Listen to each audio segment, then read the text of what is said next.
Coimbatore railway ஸ்டேஷனில் இருக்க இந்த ரெஸ்டாரண்ட்டை சாப்பிட்ணுன்னு ரொம்ப நாளாக ரீமாவுக்கும் இச்சாக்கும் ஆசை. ஸோ அதனால் நாங்கள் கூட்டிகிட்டு போயிருந்தோம். ட்ரெயினில் உட்காந்து சாப்பிட்ணுன்னு குழந்தைங்க ஆசைப்பட்டாங்க. சரி அந்த ரெஸ்டாரண்ட்குள்ளே போகலாம் அப்படின்னு சொல்லிட்டு ட்ரெயினுக்குள்ளே போயிட்டோம். போனோம். ஷீட்டெல்லாம் ரொம்ப அழகாக இருந்துச்சு, பார்க்குறக்கே நல்லா இருந்துச்சு. ஒரு மாதிரி டேபிள்ஸ் எல்லாம் ரொம்ப க்ளீனாக அழகாக இருந்துச்சு. இதில் உட்காந்துட்டே நம்ம வந்து வெளியே ரோடு எல்லாமே வேடிக்கை பார்க்குற மாதிரி செட் பண்ணியிருந்தாங்க.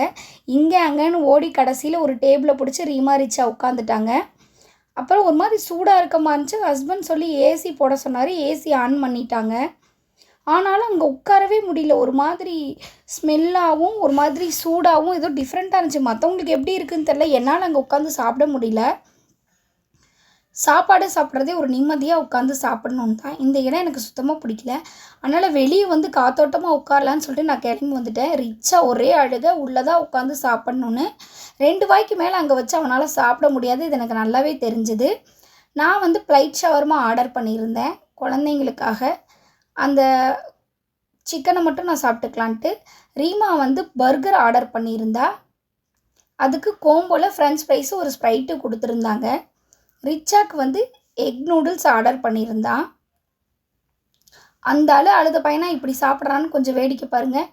எல்லாத்தையும் விட்டு விளாசிட்டான். சும்மா ஆரம்பத்தில் அழுகிறது மட்டும்தான். அதுக்கப்புறம் சாப்பாட்டை பார்த்தோன்னா செட்டில் ஆயிடுவான். அது அவனுக்கு பழகிடுச்சு, எங்களுக்கும் அது பழகிடுச்சு. ரீமா நல்லா பர்கரை வச்சு முழுங்க ஆரம்பிச்சிட்டா. நான் அந்த ஷவர்மாவில் இருக்க சிக்கனை மட்டும்தான் சாப்பிட்டேன். சாப்பிட்டு முடிச்சு கிளம்பிட்டோம். டேஸ்ட் ரொம்ப நல்லா இருந்துச்சு. கொஞ்சம் ரேட்டு தான் அதிகமாக இருந்துச்சு. டேஸ்ட்டுக்கு தகுந்த ரேட் இருந்துச்சு.